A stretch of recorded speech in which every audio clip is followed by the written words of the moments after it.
सेवा। सबसे पहली सेवा किनकी होनी चाहिए? यहाँ बच्चे लोग बहुत बैठे हैं, बीच बीच में सब जगह बच्चे हैं, युवा पीढ़ी के भी लोग हैं। मैं आप लोगों से पूछना चाहता हूं, पहली सेवा किनकी होनी चाहिए? श्री सद्गुरु। आप लोग बोलेंगे कि मैं बोलूं? श्री सद्गुरु। बच्चे लोगों से मैं पूछना चाहता हूं कि सबसे पहली सेवा किनकी होनी चाहिए? हाँ, सबसे पहली सेवा माता पिता की होनी चाहिए। क्यों? इसलिए प्रथम गुरु हैं कौन है? माता पिता। रज बीरज के सोई दाता। माँ पिता नहीं होते तो हम आप कहां से आते? आम के पेड़ से टपकते कि कटहल के पेड़ से लटकते? कहां से आते? माँ पिता के ही कारण हम आप इस संसार में आए हैं, नहीं? श्री सद्गुरु। माँ पिता के ही कारण हम आप इस दुनिया में आए हैं। जब माँ पिता का इतना बड़ा उपकार है, फिर भी लोग माँ बाप की सेवा नहीं करते। माँ बाप को लोग अपशब्द कहते हैं, माँ बाप का लोग अपमान करते हैं। हाँ साहब, मैंने तो यहां तक देखा कि लोग अपने माँ बाप को मारने के लिए डंडे तक उठा लेते हैं। आपके आसपास के ही गांव में मैंने देखा, मैं एक दरवाजे पर बैठा हुआ था, एक लड़का अपनी माँ को गालियां दे रहा था और गालियां देते देते उस लड़के ने अपनी माँ को मारने के लिए डंडे भी उठा लिए। और जब उस लड़के ने डंडा उठाया तब मुझे रहा नहीं गया, फिर मैं उठकर उस लड़के को बहुत जोर से डांटा, बहुत जोर से फटकारा। तब वो लड़का पीछे हटा। ऐसा क्यों? माँ बाप ने जब लालन पालन किया, पाल पोस कर बड़ा किया, सब कुछ किया, तो फिर वही बच्चा बड़ा होकर अपने माँ बाप का अपमान क्यों करता है? अपशब्द क्यों कहता है? गालियां क्यों देता है? इसलिए बचपन से सुसंस्कार नहीं मिला, और सुसंस्कार नहीं मिलने के कारण बच्चे लोग बड़े होकर अपने माँ बाप का अपमान करते हैं। एक शिक्षक अपने बेटे को खूब पढ़ाया लिखाया, बेटा पढ़ लिख कर बड़ा हो गया, लेकिन किसी कारणवश उसे नौकरी नहीं मिली, जॉब नहीं मिला। श्री सद्गुरु। जॉब नहीं मिला। अब माँ पिता को एक ही चिंता रहती है कि मेरा बेटा बड़ा होकर कामयाब हो जाए, उसे नौकरी चाकरी मिल जाए, बिजनेस में लगे, कुछ करे, हाँ कामयाबी हासिल करे। उसके पिता ने अपने बेटे को जॉब दिलवाने के चक्कर में अपनी बहुत सारी जमीन बेच डाली। श्री सद्गुरु। आगे में बैठकर बातचीत मत करिए आप लोग। इस साउंड की आवाज थोड़ी सी बढ़ाइए, नहीं इधर की आवाज नहीं आ रही मेरे पास। श्री सद्गुरु। पिता ने जमीन बेचकर अपने बेटे को विदेश में जॉब दिलवाया। लड़का अमेरिका में जॉब करने लगा, बहुत पैसे कमाने लगा, साइड से बिजनेस भी शुरू कर दिया। कई वर्ष बीते, उसके माँ पिता वृद्ध हो गए थे। उस लड़के की माँ अपने पतिदेव से कहती हैं कि हे नाथ, अब हम लोग वृद्ध हो गए हैं, अपने बेटे को घर बुला लीजिए, फोन करिए, उसके वृद्ध पति ने अपने बेटे को फोन लगाया और बेटा बड़े प्यार से कहता है कि ऐ मेरे लाल, तू घर आ जा, तू घर आ जा, हम लोग वृद्ध हो गए हैं, अब हम लोगों का शरीर ठीक से काम नहीं करता, स्वस्थ नहीं रहते, घर आ जा, तू रहेगा तो हम लोगों का जी लगेगा। बेटा सीधे सीधे मना कर दिया। बेटे ने कहा कि पापा जी, यहाँ हम लोगों का हमारा जॉब है, बिजनेस है, महीने के लाखों रुपए कमाते हैं, हम इंडिया नहीं जा सकते। तो पिता ने फिर प्यार से कहा कि ऐ मेरे लाल, तू घर आ जा, हम तेरी शादी करवा देंगे। तो बेटा हंसता हुआ कहता है कि पापा जी, आप शादी की बात कर रहे हैं, वो तो मैंने कब की कर ली, कब का हमने लव मैरिज कर लिया, और शादी ही नहीं, हमारे 2-2 बच्चे भी हो गए। पिता ने बड़े प्यार से कहा कि ए मेरे लाल, तैने शादी कर ली, तेरे बच्चे हो गए, कोई बात नहीं, तू घर आ जा, तू रहेगा, बहू रहेगी, पोता रहेगा, हम लोगों का जी लगेगा, घर आ जा। उसके बेटे ने डांटता हुआ, फटकारता हुआ कहा कि पापा जी, ये बार बार घर आने को कहकर, बार बार इंडिया आने के लिए कहकर हमें परेशान मत किया करो, हमें टेंशन मत दिया करो। और बेटे ने डांटता हुआ कह दिया कि आप लोग मरो या सरो, हम इंडिया कभी नहीं जाएंगे, कभी नहीं जाएंगे। और डांटता हुआ उसके बेटे ने फोन कट कर दिया, फोन काट दिया। उसके वृद्ध पिता को इतना दुख हुआ, इतना दुख हुआ, उसके वृद्ध पिता घर के एक कोने में बैठकर रोने लगे। उनकी पत्नी सुन लेती हैं और पत्नी जाती हैं, पतिदेव के पीठ को थपथपाती हुई, ढाढ़स दिलाती हुई कहती हैं कि हे नाथ, आपके बेटे ने ऐसा क्या कह दिया कि आप रोने लगे? जैसा भी है आपका बेटा है, आज नहीं तो कल कभी ना कभी वो घर जरूर आएगा, आप क्यों रो रहे हैं? बहुत समझाने पर उसके पतिदेव शांत हुए।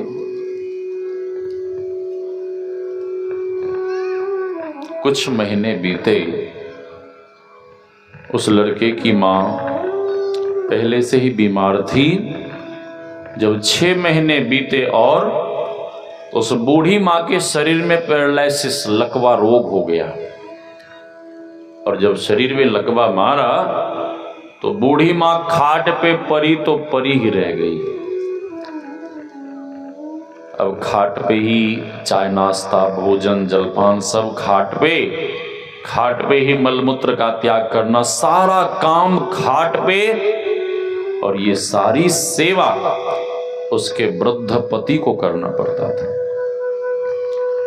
उसकी पत्नी रोने लगी। पत्नी भगवान से कहने लगी कि हे प्रभु, हे भगवान, ये आपने क्या कर दिया? विवाह के समय हमने प्रतिज्ञा की थी कि पति को ही परमेश्वर मानकर उनकी सेवा करूंगी, और वे परमेश्वर हमारी सेवा कर रहे हैं, हमारे जूठे बर्तनों को धो रहे हैं, हमारे गंदे वस्त्र को साफ करते हैं। हे भगवान, इससे तो अच्छा होता कि आप हमें इस दुनिया से उठा लेते। ये हमसे देखा नहीं जा रहा। उसके पति भी सेवा करते करते हार गए, वो भी बीमार हो गए। तो पत्नी कहती हैं कि हे नाथ, एक बार और अपने बेटे को फोन करिए, मेरी व्यवस्था, मेरी समस्या, मेरी परेशानी उसे बताइए, और कहीं मां के नाम पर उसका पत्थर दिल पिघल जाए और वो कहीं घर आ जाए। बताइए। उसके पति को फोन करने का मन नहीं हो रहा था, फिर भी पत्नी के बहुत कहने पर उसके वृद्ध पति ने अपने हृदय पर पत्थर रखकर अपने नालायक बेटे को फोन लगाया।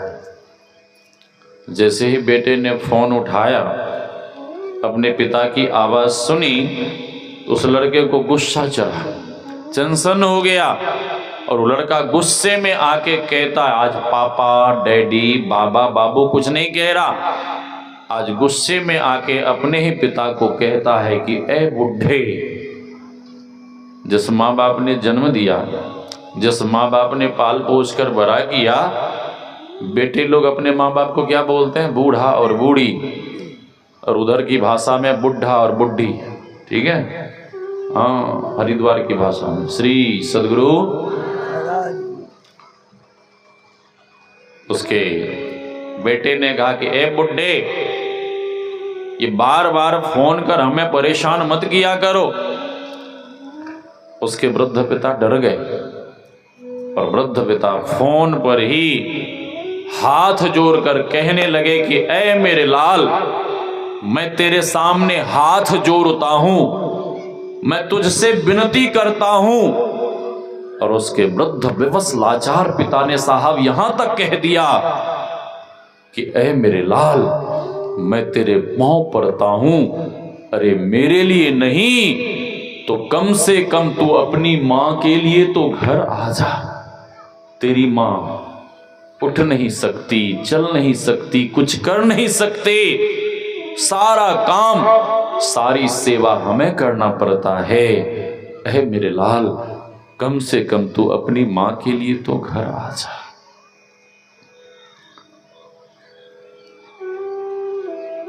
उसके बेटे ने कहा, डांटता हुआ, फटकारता हुआ कि ए बुढ़े, आज से एक बात तुम कान खोल कर सुन लो, आज से मैं तेरा पुत्र नहीं और तुम मेरे पिता नहीं। माँ पिता सारे दुखों को सहने के लिए तैयार हैं। माँ पिता बासी रोटी खाकर जी सकते हैं, माँ पिता गाय बकरी के गुहाल में रह सकते हैं, माँ पिता फटे पुराने चिथड़े पहन सकते हैं, लेकिन माँ पिता इस बात को नहीं सह सकते कि उनका अपना ही बेटा उससे कह दे कि तुम मेरी माँ नहीं, तुम मेरे पिता नहीं और मैं तेरा पुत्र नहीं। बेटे लोग जब अपने माँ बाप को ऐसा कहते हैं तो साहब माँ पिता के सीने पे कटार चल जाती है। माँ पिता को ऐसा लगता है कि कहीं जाके आत्महत्या कर लूं, कहीं जाके मर जाऊं, कुछ कर लूं। बेटे ने डांटते हुए अंत में कह दिया कि ए बुढ़े, एक बात और तुम कान खोल कर सुन लो, आज के बाद कभी भी तुम हमें फोन मत करना। वृद्ध लोगों के भीतर एक ही इच्छा रहती है कि मेरा बेटा मुझे खाने को दे या ना दे, कपड़े रुपए दे या ना दे, बस 24 घंटे में एक बार, कम से कम एक बार दो बढ़िया से बातें कर ले। हाँ, और वो दो बातों से ही वृद्ध लोग संतुष्ट हो जाते हैं, खुश हो जाते हैं, प्रसन्न हो जाते हैं। और बेटा ने डांटते हुए फोन कट कर दिया। उस वृद्ध पिता के हाथ में ही फोन था। इतना दुख हुआ, इतना दुख हुआ, उसी समय हार्ट अटैक आया। टेलीफोन हाथ में ही रहा, धड़ाम से जमीन पे गिरा और उसी समय वे वृद्ध पिता मर गए। घर में कौन रह गई? कौन रह गई? घर में रह गई वृद्ध विवश लाचार मां। उसकी ऐसी लाचारी है, उसकी ऐसी विवशता है कि वो खाट से उठ नहीं सकती, कुछ कर नहीं सकती, अपने से लेके कुछ खा नहीं सकती। संध्या का समय है, चाय नाश्ता की इच्छा है, भूख लगी है, ना तो अपने से नाश्ता ले सकती है, ना ही चाय बना सकती है, और कर सकती है तो केवल प्रतीक्षा प्रतीक्षा प्रतीक्षा। किनकी? अपने पतिदेव की, जो इस दुनिया में नहीं रहे। रात्रि के 8 बज गए, 9 बज गए, भोजन का समय बीत रहा है। भूख के मारे वो वृद्ध मां तरस रही है, तड़प रही है, लेकिन अपने से रोटी बना नहीं सकती और अपने से लेके खा नहीं सकती।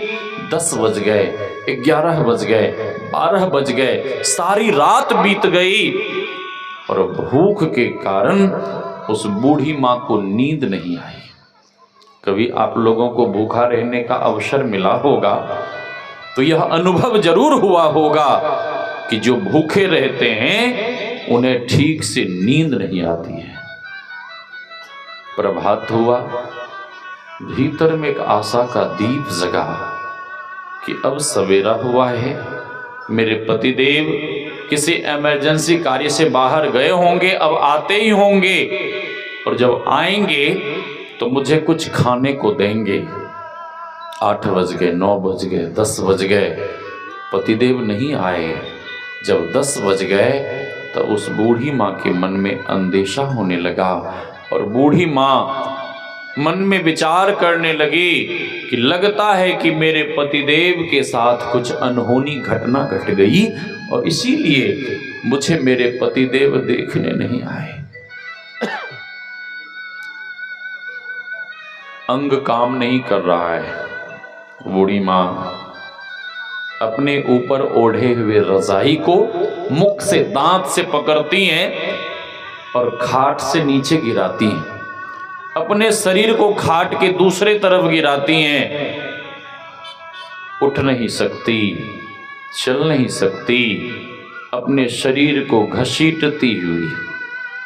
किस तरह से? जैसे आपने कभी देखा होगा हाईवे पे, रोड पे कोई जानवर, कुत्ता किसी गाड़ी घोड़े से टकरा जाता है, उसका पिछला हिस्सा बिल्कुल बेकाम हो जाता है, अगले पांव के बल अपने शरीर को घसीट घसीट के चलता है। उसी तरह से बूढ़ी माँ अपने शरीर को घसीटती हुई सबसे पहले रसोई में जाती हैं, झांकती हैं, देखती हैं, तो देखती हैं कि मेरे पतिदेव रसोई में नहीं है। फिर अपने शरीर को घसीटती हुई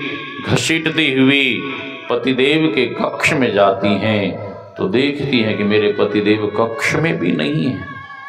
फिर वो वृद्ध विवश लाचार माँ अपने शरीर को घसीटती हुई जैसे ही टेलीफोन वाले कमरे में पहुंचती हैं तो देखती क्या है कि मेरे पतिदेव तो जमीन पे मरे पड़े। उस बूढ़ी माँ को कितना दुख हुआ होगा। बूढ़ी माँ छाती पीट पीट कर, चित्कार कर रोती हुई भगवान से कहने लगी कि हे भगवान, मैंने तेरा क्या बिगाड़ा था? बेटा था भी तो देखने को नहीं आया और मेरा कोई अवलंब था, सहारा था तो केवल मेरे पतिदेव का सहारा था। हे भगवान, तूने उस सहारे को भी छीन लिया। अब मैं किसके सहारे जीऊंगी? कौन मुझे खाने को देगा? कौन मेरी सेवा करेगा? हे भगवान, मुझ पर भी दया करो, कृपा करो, मेरा भी प्राण हर लो और मुझे भी मेरे पतिदेव के पास पहुंचा दो। भगवान कुछ नहीं बोले। रोती बिलखती अपने पतिदेव के हृदय से लगकर जार बेजार होकर रोती हुई कहने लगी कि हे नाथ, आप हमें छोड़कर क्यों चले गए? अब कौन मुझे खाने के लिए देगा? कौन मेरी सेवा करेगा? जब आप जा रहे थे तो मुझे भी संग में लेकर क्यों नहीं गए? कहती हुई बिलख बिलख कर इतना जोर जोर से रोने लगी। उस माँ का भी दुख इतना बढ़ा कि दुख से उसकी भी छाती फटने लगी, हृदय बिल्कुल विदीर्ण हो गया और वो बूढ़ी माँ भी अपने पतिदेव के हृदय से लगकर रोती बिलखती हुई अपना प्राण त्याग देती है। वो भी मर गई। 11 बज गए, दोपहर का समय। पास पड़ोस के लोगों ने देखा कि इनके घर का दरवाजा क्यों बंद है। लोगों ने दरवाजे को खटखटाया, भीतर से कोई आवाज नहीं आई। लोगों ने कहा दरवाजे को तोड़ो। दरवाजे को तोड़ा और जैसे ही अंदर घुसे तो लोगों ने देखा, अरे ये क्या, दोनों पति पत्नी ने एक साथ प्राण त्याग दिए। लगाओ इसके बेटे को फोन। उसके बेटे को फोन लगाया। उसका बेटा कहता है, चाचा जी राम राम। उसके चाचा ने कहा कि राम राम तू अपने पास रख, तेरे प्रणाम की हमें कोई जरूरत नहीं है। तू केवल इतना बता कि अपने माँ पिता के संस्कार के लिए घर आएगा कि नहीं आएगा। बेटे का जवाब सुनिए। बेटा कहता है कि चाचा जी हमारा जॉब है, बिजनेस है, हम महीने के लाखों डॉलर कमाते हैं।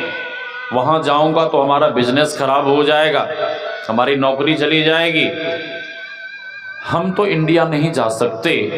हाँ हम इतना कर सकते हैं, माँ पिता के संस्कार, श्राद्ध क्रिया, भोज भंडारे में जितने डॉलर खर्च होंगे, डॉलर तो भेज सकते हैं, लेकिन हम इंडिया नहीं जा सकते। क्या माँ पिता यही सुनने देखने के लिए अपने पुत्र का लालन पालन करते हैं? नहीं। माँ पिता के भीतर बड़ी बड़ी इच्छाएं, तमन्नाएं रहती हैं कि मेरा बेटा जब बड़ा हो जाएगा तो मेरी सेवा करेगा, मैं जब अस्वस्थ हो जाऊंगा तो मेरा बेटा डॉक्टर के पास ले जाकर उपचार करवाएगा, और जब बूढ़ा होके मर जाऊंगा तो मेरा बेटा खूब बढ़िया से संस्कार, श्राद्ध क्रिया और धूमधाम से भोज भंडारा करेगा। उसके चाचा ने कहा कि ए मूर्ख, तू अपना डॉलर अपने पास रख, तेरे डॉलर की हमें कोई जरूरत नहीं है। हम समाज के लोग निकम्मे नहीं हैं, हम समाज के लोगों के भीतर इतना सामर्थ्य है कि तेरे माँ पिता का संस्कार, श्राद्ध क्रिया, भोज भंडारा धूमधाम से कर सकते हैं। इसीलिए समाज में लोगों को चाहिए कि एक दूसरे से मिलजुल कर रहे। क्यों? इसलिए कि जब कभी अपना ही बेटा अपने बाप को, माँ को घर से बेघर कर देता है, जब अपना ही लाल अपने माँ पिता को घर से बिल्कुल ठुकरा देता है, घर से बाहर कर देता है, तो गांव समाज के लोग अपने घर के द्वार खोल देते हैं और कहते हैं कि दादी जी मेरे यहाँ रहिए, दादाजी मेरे यहाँ रहिए, चाचा जी, भाई साहब मेरे घर रहिए, मेरे घर किसी चीज की कमी नहीं है। और यदि आपका व्यवहार ठीक नहीं है तब अपनों के साथ साथ समाज के लोग भी घर के द्वार बंद कर लेंगे। उसके चाचा ने फोन कट कर दिया और समाज के लोगों ने मिलकर संस्कार किया, श्राद्ध क्रिया किया, भोज भंडारा हुआ, सब कुछ बढ़िया से हुआ, सब कुछ बढ़िया से। कई महीने बीते, वो लड़का वहीं अमेरिका में टेलीविजन देख रहा था, उसका बेटा। और मेरे जैसे एक महात्मा मातृपितृ भक्ति के संबंध में ए बच्चा बैठ जाओ, बैठो, हटो यहां से। श्री सदगुरु, प्रवचन के बीच में सामने में किसी को मत आने दीजिए। श्री सदगुरु, उस बच्ची को भी बिठाइए, जिनकी बच्ची है बिठाइए। श्री सदगुरु महाराज की जय। वो लड़का वहीं अमेरिका में टेलीविजन देख रहा था, आस्था चैनल, और एक महात्मा संत जी माता पिता की सेवा के महत्व को सुना रहे थे कि माता पिता की सेवा करने से कितने पुण्यों की प्राप्ति होती है, क्या क्या मिलता है, वो सब कुछ प्रवचन में सुना रहे थे। और इस लड़के ने जैसे ही माता पिता की सेवा के महत्व को सुना, जाना, समझा, मातृ पितृ भक्ति के महत्व को जब इसने जाना, ये लड़का वहीं टेलीविजन के सामने बिलख बिलख कर रोने लगा। अब रोने से क्या होगा? माँ बाप मिल जाएंगे?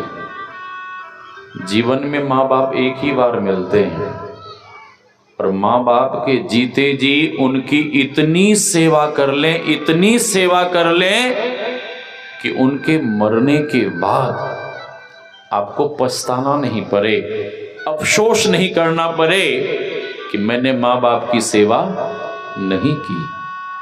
वो लड़का तुरंत एयर टिकट बनाया, ब्रीफकेस में कपड़े पैक किया, इंडिया आया, अपने गांव पहुंचा। बूढ़े बुजुर्गों से कहता है, दादाजी राम राम, चाचा जी राम राम। बूढ़े बुजुर्गों ने कहा कि राम राम तू अपने पास रख, तेरे प्रणाम की हमें कोई जरूरत नहीं है। अरे तेरे जैसे कपूत का हम लोग मुख भी नहीं देखना चाहते, हट जा मेरी नजरों के सामने से। उस लड़के को बहुत दुख हुआ। लड़का रोता हुआ अपने घर गया। घर में माँ बाप को खोजने लगा। जब तक माँ बाप जीवित थे बुलाए तो आया नहीं, अब माँ बाप मर गए तो अब माँ बाप को खोज रहा है। खोजने से मिल जाएंगे? मिलेंगे? कभी नहीं, कभी नहीं। कभी पिता के बेड को पकड़ कर रोता, कभी माँ के खाट को पकड़ कर रोता, अंत में माँ के वस्त्र को पकड़ कर रो रहा था। वस्त्र के भीतर से खरड़ खरड़ की आवाज आई। लड़के ने वस्त्र के तय को खोला, माँ का लिखा हुआ खत मिला। माँ के हैंडराइटिंग को लड़का पहचान लिया।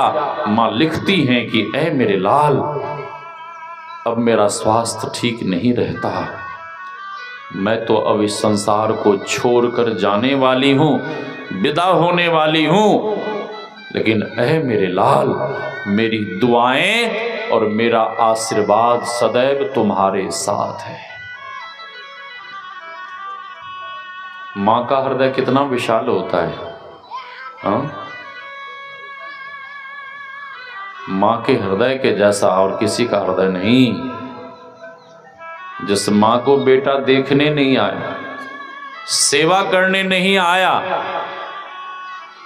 माँ ऐसे नालायक कपूत के लिए भी क्या कर रही है? मंगल कामना कर रही है, दुआएं आशीर्वाद दे रही हैं।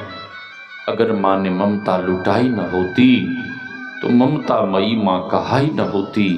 दुत्कार देना माँ, फटकार देना माँ, मगर भोली माँ लाल को प्यार देना। हर बात को तुम भूलो भले, माँ बाप को मत भूलना, उपकार इनके लाखों हैं, इस बात को मत भूलना। माँ आगे लिखती हैं कि ऐ मेरे लाल, मेरे मरने के बाद तुम अपने आप को अनाथ मत समझना। ऐ मेरे लाल, तेरे लेफ्ट साइड की आंख के रूप में सदैव तुम्हारे साथ रहूंगी। लड़के का दिमाग ठनका कि लेफ्ट साइड की आंख, माँ कभी नहीं बताई थी कि तेरी जो बाईं आंख है वो मेरी दी हुई आंख है, माँ कभी नहीं बताई थी। माँ बासी रोटी खाकर जी सकती है, माँ मेहनत मजदूरी कर सकती है, माँ फटे पुराने चिथड़े पहन सकती है, लेकिन माँ अपने लाल को फटे पुराने चिथड़े पहनते कभी नहीं देख सकती। माँ आगे लिखती हैं कि ऐ मेरे लाल, बचपन में जब तुम गुल्ली डंडा खेल रहे थे तो तेरी बाईं आंख फूट गई थी। मैं और तेरे पिता तुझे डॉक्टर के पास ले गए। डॉक्टर ने जवाब दे दिया कि आंख पूरी तरह से फूट चुकी है, आंख ठीक नहीं हो सकती है। माँ कहती है कि डॉक्टर बाबू, आंख ठीक नहीं हो सकती है ये मैं मानती हूं, क्या दूसरी आंख फिट भी नहीं हो सकती?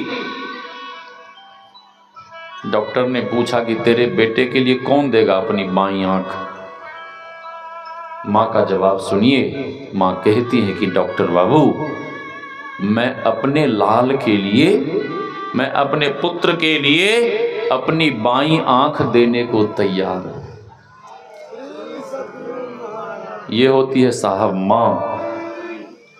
माँ माँ सब कुछ देने को तैयार है, माँ सर्वस्व लुटाने को तैयार है, माँ सारे दुखों को सहने के लिए तैयार है, लेकिन बेटा एक भी बात सहने को तैयार नहीं है। माँ जब बूढ़ी हो जाती है ना, बेटा जब बाहर से आता है तो पूछती है माँ कि ए मेरे लाल, तेरे साथ जो आया है वो कौन है?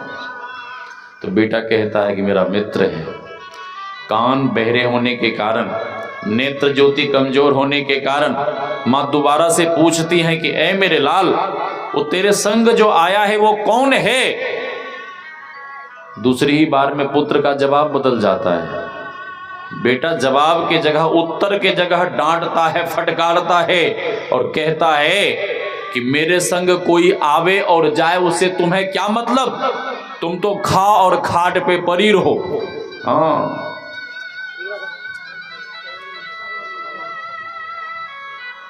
श्री सदगुरु। आप लोग वहीं बैठ जाओ न, पीछे ही बैठ जाओ, बाद में आना, अभी काम नहीं है, बैठो न वहीं पे। श्री सदगुरु, बैठ जाइए, बाद में आइएगा, बैठिए वहीं पे, सबका ध्यान बंटता है। श्री सदगुरु। हाँ बैठिए बैठिए, बाद में प्रणाम करना, बैठ जाओ वहीं, बैठो, बाद में प्रणाम करना, बैठो। श्री सदगुरु।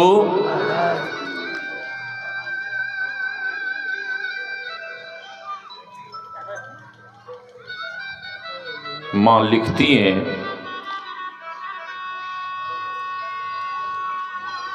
कि ए मेरे लाल, जब तुम बचपन में गुल्ली डंडा खेल रहे थे तो तेरी बाईं आंख फूट गई थी। मैं और तेरे पिता जो डॉक्टर के पास ले गए, डॉक्टर ने समझाया कि ए माई, तू अपनी आंख तो दे देगी, लेकिन घर के लोग, समाज के लोग तुझे कानी कानी कहकर तेरा मजाक उड़ाएंगे। मां का जवाब सुनिए। मां कहती हैं कि डॉक्टर बाबू, मुझे घर के लोग, समाज के लोग, चाहे पूरी दुनिया के लोग कानी कहे, वह सब कुछ मैं सहने को तैयार हूं, लेकिन मेरे लाल को कोई काना कहे, वो मैं कदापि सहने को तैयार नहीं। ये होती है साहब मां। माँ जब बूढ़ी हो जाती हैं तो माँ कहती हैं कि ए मेरे लाल, 10 रुपए दो ना, हमें बिस्किट खानी है, फ्रूट खाने हैं। तो बेटा बहाना बनाता है, मम्मी आपको पता नहीं है, बच्चे लोगों की फीस बहुत बढ़ गई है, पैसे की बड़ी दिक्कत है। और उसी समय स्कूल जाते हुए उस लड़के का बेटा यह कहता है कि पापा जी हम स्कूल जा रहे हैं, हमें 100 का नोट चाहिए। तो तुरंत बेटा पर्स में हाथ डालता है, गर्मा गर्म 100 का नोट निकालकर अपने बेटे के हाथ में थमाते हुए यह कहता है कि जाओ स्कूल में पढ़ना, और स्कूल के बाहर ठेली पे पिज्जा, बर्गर, चाउमीन, गोलगप्पे खाना और मौज मस्ती करना। लेकिन जिस माँ बाप ने साहब पैदा किया, जन्म दिया, पाल पोस कर बड़ा किया, सब कुछ किया, सर्वस्व लुटा दिया, ऐसे माँ बाप के लिए साहब 10 के नोट नहीं निकलते। ये मेरी आवाज जहां तक जा रही है, खासकर मैं युवा पीढ़ी से कहना चाहता हूं, अभी के बाल गोपाल से बच्चे लोगों से कहना चाहता हूं कि मंदिर में कितना भी लड्डू पेड़ा चढ़ा लो, कितना भी रुपया पैसा चढ़ा लो, यदि तुम्हारी सेवा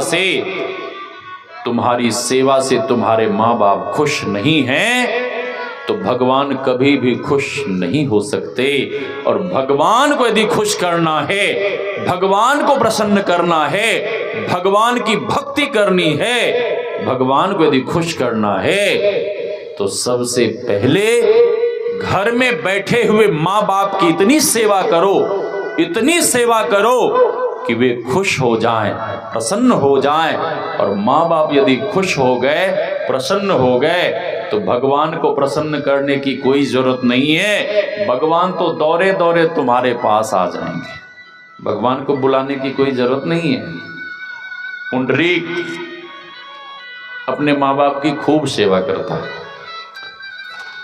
पिता ने जबरदस्ती शादी करा दी। अब पत्नी ऐसी सुलक्षणा आई, मैं उल्टा बोल रहा हूं, आप लोग सीधा कर लीजिएगा। श्री सदगुरु पत्नी ऐसी सुलक्षणा आई कि पत्नी पुंडरीक के कान में वो बिच्छा झाड़ने वाला मंत्र, भूत प्रेत उतारने वाला मंत्र, हाँ इतना बढ़िया बढ़िया सावर मंत्र, गायत्री मंत्र, कौन कौन मंत्र पढ़ना शुरू किया कि पुंडरीक के दिमाग को खराब कर दी। अब पुंडरीक अपने माँ बाप की सेवा नहीं करता, अब दिन रात अपनी पत्नी की सेवा में लगा रहता। हाँ, और पत्नी के बहकावे में आकर पुंडरीक ने अपने माँ बाप को घर से भगा दिया। उसके माँ बाप रोते बिलखते हुए तीर्थ में चले गए, दर दर भीख मांगते रोते। पुंडरीक एक दिन गया, कहीं जा रहा था जंगल में घूमने के लिए, श्री सदगुरु घूमने, एक झोंपड़ी देखा, झोंपड़ी के बाहर दिव्य देवियों को देखा। पुंडरीक को लगा कि ये देवियां इस धरा की नहीं है। पुंडरीक हाथ जोड़कर पूछता है कि हे माताओं, आप लोग कौन हैं? आप तो लगती हैं स्वर्ग की देवियां हैं। वो देवियां कहती हैं कि हाँ, मैं उमा हूँ, मैं रमा, मैं नर्मदा, गंगा, कावेरी, मैं ब्रह्माणी। जो आप यहाँ क्या कर रही हैं? हम लोग सेवा के लिए आते। किनकी सेवा? इस झोंपड़ी के भीतर एक मातृ पितृ भक्त रहते हैं। अरे हम ही नहीं, बड़े बड़े देवता लोग उनकी सेवा के लिए आते हैं। अच्छा, मातृ पितृ सेवा भक्ति में इतनी शक्ति है? हाँ। पुंडरीक ने कहा कि हे माताओं, ऐसे मातृ पितृ भक्त के हमें भी दर्शन करा दो। ठीक है, चलो। पुंडरीक गया, झोंपड़ी के भीतर उस मातृ पितृ भक्त महात्मा के चरण में पड़कर बहुत जोर जोर से क्षमा मांगता हुआ रोने लगा। शांति से बैठिए ना। श्री सदगुरु रोने लगा। उस ब्रह्मचारी महात्मा ने पूछा कि तुम हमसे क्यों क्षमा मांग रहे हो? किसके अपराधी हो? अपने माता पिता के। क्या अपराध किया है? अपने भगवान जैसे माँ बाप को हमने घर से भगा दिया। अरे इतना बड़ा पाप किया है तूने? हाँ। इसका फल जानते हो? नहीं। उस ब्रह्मचारी मातृ पितृ भक्त ने बताया कि जो अपने माँ बाप को बासी रोटी खाने के लिए देते हैं, फटे पुराने चितरे पहनने को देते हैं, जैसे तैसे घर में रखते हैं, और अपने माँ बाप को जो अपशब्द कहते हैं, जो अपने माँ बाप को घर से बेघर कर देते हैं, ऐसे कपूतों को हजारों वर्षों तक कुंभी पाक नरक में दुख भोगना पड़ता है। नरकों में सबसे खतरनाक होता है कुंभी पाक नरक। पुंडरीक सुनते ही कांपने लगा कि इतना दुख भोगना पड़ेगा। हाँ, इससे बचने का कोई मार्ग उपाय बताएं। तो उस ब्रह्मचारी मातृ पितृ भक्त ने कहा कि इससे बचने का एक ही उपाय है कि तुम अपने माता पिता से क्षमा मांगो, लौटाकर घर ले आओ और उनकी इतनी सेवा करो, इतनी सेवा करो कि वे प्रसन्न हो जाएं और प्रसन्न होकर तुम्हें आशीर्वाद दे दें, जिस पाप से तुम मुक्त हो जाओगे। पुंडरीक ढूंढने निकला, माता पिता को किसी तरह से मनाकर घर लाया। उसकी पत्नी फिर उछलने लगी और कहने लगी कि फिर इस बुढ़ी को तुम घर ले आए? मैं चली मैके। पुंडरीक ने जवाब दे दिया, तुम्हें जहां जाना हो जाओ, मैके जाना हो मैके जाओ, फांसी पे लटकना है फांसी पे लटको, या चुल्लू भर पानी में डूब के मरना है मरो। अब तेरा चारा चलने वाला नहीं है, अब तो मैं अपने माँ बाप की ही सेवा करूंगा। अब पुंडरीक अपने माँ बाप को ही भगवान समझकर उनके चरणों की पूजा करता, भोजन प्रसाद बनता तो सबसे पहले अपने माँ बाप को खिलाता। हाँ, रात्रि में जब माँ पिता सो जाते तो तेल गर्म कर चरण में मालिश करता। इतनी सेवा की, इतनी सेवा की कि उसके मातृ पितृ भक्ति को देखकर प्रसन्न होकर एक दिन साक्षात भगवान उसके सामने प्रकट हो गए। लोग भगवान को कहाँ खोजने जाते हैं? देवघर में, हरिद्वार में, बद्रीनाथ में, ठीक है। हाँ हाँ, वहाँ पत्थर के मूर्त के सामने मानव नाक रगड़ता है, शीश पटकता है, लेकिन घर में बैठे हुए माँ बाप जैसे भगवान के सामने साहब हाथ नहीं जुड़ते, शीश नहीं झुकता, शर्म लगता है, ठीक है। तो मंदिर में कितना भी लड्डू पेड़ा चढ़ा लो, कितना भी मेवा मिष्ठान चढ़ा लो, कितना भी नाक रगड़ लो, यदि तुम्हारी सेवा से तुम्हारे माँ बाप खुश नहीं है तो भगवान कभी भी खुश नहीं हो सकते। ये मैं लिख कर दे सकता हूं, जहां लिखवाना हमसे लिखवा सकते हैं, स्टाम्प पे लिखवाइए या कागज पे लिखवाइए, मैं लिख सकता हूं। भगवान प्रकट हो गया, भगवान कहने लगे पुंडरीक मैं तेरे मातृ पितृ सेवा भक्ति से बहुत खुश हूं, प्रसन्न हूं, वर मांगो। पुंडरीक कहता कि हे प्रभु मुझे कुछ भी नहीं चाहिए। भगवान कहते हैं कुछ भी मांग, जो इच्छा है सो मांग। पुंडरीक कहता कि हे प्रभु यदि आप मुझ पर इतने खुश हैं, प्रसन्न हैं और आप हमें कुछ देना ही चाहते हैं तो आप केवल यही आशीर्वाद दीजिए कि दिन प्रतिदिन मेरी मातृ पितृ भक्ति बढ़ती चली जाए और हमें कुछ नहीं चाहिए। भगवान कहते हैं पुंडरीक ये संस्कार तो तेरे भीतर कूट कूट के भरा पड़ा है, और कुछ मांग।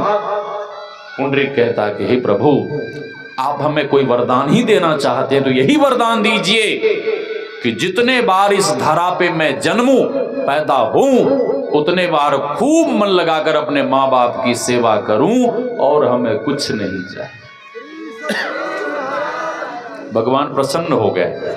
भगवान कहते रहे पुंडरीक मैं तो हार गया, मैंने तुझसे मांगने को कहा लेकिन तुमने कुछ भी नहीं मांगा, तो मैं अपने तरफ से अभय दान दिए जा रहा हूं कि यह गांव तेरे नाम से पूरे जगत में विख्यात होगा और आने वाले समय में यहां मेरा एक दिव्य भव्य मंदिर होगा और मेरे मंदिर के सामने तुम्हारा मंदिर होगा और दुनिया के जब भक्त लोग मेरी सेवा पूजा को आएंगे तो सबसे पहले वे तुम्हारी पूजा करेंगे और फिर मेरे पूजन को आएंगे।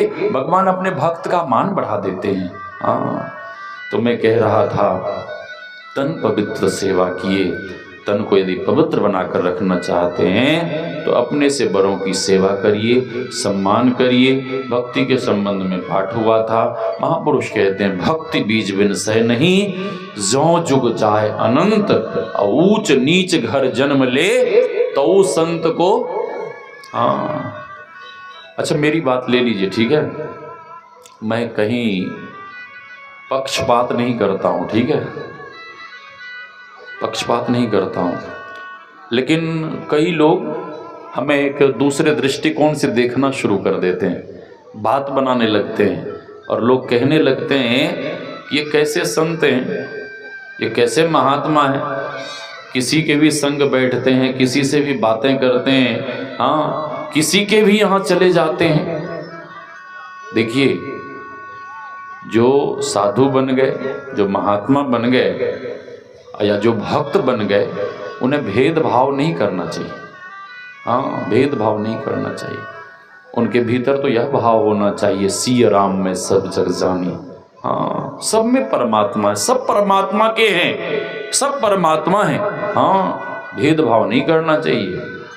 तो यह भक्ति का संस्कार जिनके भीतर पड़ गया है, ये संस्कार इस जन्म में नहीं तो अगले जन्म में, अगले जन्म में नहीं तो उसके बाद वाले जन्म में, किसी न किसी जन्म में आपको भगवान से यह संस्कार मिलाकर ही रहेगा। तो जिन्हें भक्ति का संस्कार मिल गया है वे भक्ति करते रहें, अधिक नहीं कहते वाणी को विराम। कल भी मैंने आपको सूचना